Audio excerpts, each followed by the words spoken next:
Senior citizens and ఇంకొకటి వికలాంగులు వాళ్ళు యోగా చేయాలనుకుంటే ఒకవేళ వాళ్ళు ఎట్లా స్టార్ట్ చేయవచ్చు ఏంటి? చూడండి, సీనియర్ సిటిజన్స్ అంటే ఏజ్ ఇస్ జస్ట్ నెంబర్ అంటారు. ఓకే, ఏజ్ అనేది ఒక నెంబర్ మాత్రమే. ఎవరైనా కూడా నిస్సందేహంగా నిర్మాణంగా యోగాని ప్రాక్టీస్ చేయొచ్చు. ఎవరి లెవెల్ వరకు వాళ్ళకి డిఫరెంట్గా డివైడ్ చేయడం. వాళ్ళు ఏదో శీర్షాసనాలు, హ్యాండ్ స్టాండ్లు అవన్నీ పెద్ద పెద్దవి చేసే అవసరం లేదు. యోగా అంటేనే మన నిత్య జీవితంలో ఎలాంటి ఒత్తిడికి లోను కాకుండా ప్రశాంతమైన జీవితాన్ని సొంతం చేసుకోవడం. అంతేగాని కొన్ని వీడియోస్ చూసి నేను చేయగలుగుతానా అంతవరకు చేసే అవసరం లేదు. మన బాడీలో జాయింట్స్ని యాక్టివేట్ చేసుకోవడం, ప్రాణాయామం చేసి మనసుని ప్రశాంతం చేసుకోవడం, శరీరంలో బ్లడ్ సర్క్యులేషన్ ఇంప్రూవ్ చేయడం, బ్లడ్లో ఆక్సిజన్ ఫ్లోని ఇంప్రూవ్ చేసుకోవడం, ఇలాంటివి చేసుకుంటే వాళ్ళు చనిపోయేంత వరకు ఎవరి సపోర్ట్ లేకుండా వాళ్ళు ఆరోగ్యంగా, పూర్ణ ఆరోగ్యంతో చాలా చక్కగా ఉండొచ్చు. అండ్ వికలాంగులు అంటున్నారు. వికలాంగులు అంటే ఏదో ఒక బాడీ ఆర్గాన్ మాత్రమే ఏదో ఉంటుంది.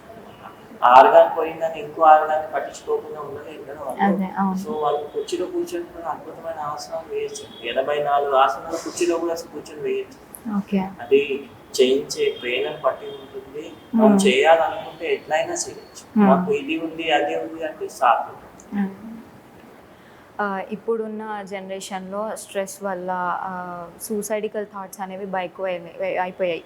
మెయిన్గా యూత్లో చిన్న చిన్న థింగ్స్కి కూడా సూసైడల్ థాట్స్ వరకు వెళ్ళిపోయి సూసైడ్ చేసుకుంటున్నారు కూడా చాలామంది యూత్. సో వాళ్ళకి, అట్లాంటి వాళ్ళకి యోగా అనేది ఎట్లా హెల్ప్ అవుతుంది? యోగా చెప్పాను, యోగా చేయడం వల్ల మనసు చాలా ప్రశాంతంగా చెప్పాను. ప్రశాంతమైన మనసు నుంచి మాత్రమే పవిత్రమైన ఆలోచనలు వస్తాయి. ఎందుకంటే మురికి కాలువ నుంచి సుగంధ ద్రవ్యాల స్మెల్ కావాలంటే రాదు. దాని స్మెల్ దానికి ఉంటుంది, దీని స్మెల్ అంటే వాళ్ళ లైఫ్ని చాలా డిఫికల్ట్ చేసుకుంటారు. సమస్య 10% ఉంటే 90% ఆలోచిస్తూ ఉంటారు. ఏదైనా సమస్య 10% ఉంటుంది, దాని గురించి మనం ఆలోచిస్తాం కదా, అదే 90%. అయితే దానికి కారణాలు అది వాళ్ళ మిస్టేక్ అయి ఉండొచ్చు, వాళ్ళు పెరిగిన ఎన్విరాన్మెంట్ అయి ఉండొచ్చు, వాళ్ళ తల్లిదండ్రులు అయి ఉండొచ్చు, వాళ్ళు చేసే పని కావచ్చు. అట్లా డిఫరెంట్ రీజన్స్ ఉన్నా కూడా వాళ్ళు ఒక్కసారి యోగా అలాంటి ఆలోచనలు ఒక్కసారి వచ్చాయి అంటేనే మనం ఏదో మన నిత్య జీవితంలో తప్పు చేస్తున్నాం, అందుకే తప్పుడు ఆలోచనలు వస్తున్నాయి మనం గుర్తు చేసుకోవాలి. అలాంటి ఆలోచన రాగానే first you can start yoga. Okay, yoga చేయడం వల్ల ఏంటంటే మెయిన్గా యోగాలో ఆసనాలు, ప్రాణాయామాలు, మెడిటేషన్ అనేది చాలా చాలా ఇంపార్టెంట్ చేసేస్తాం. సో ఆసనాలు చేయడం వల్ల ఫిజికల్గా స్ట్రాంగ్. ఓకే, ప్రాణాయామం చేయడం వల్ల మెంటల్గా స్ట్రాంగ్, ధ్యానం చేయడం వల్ల స్పిరిచువల్గా స్ట్రాంగ్.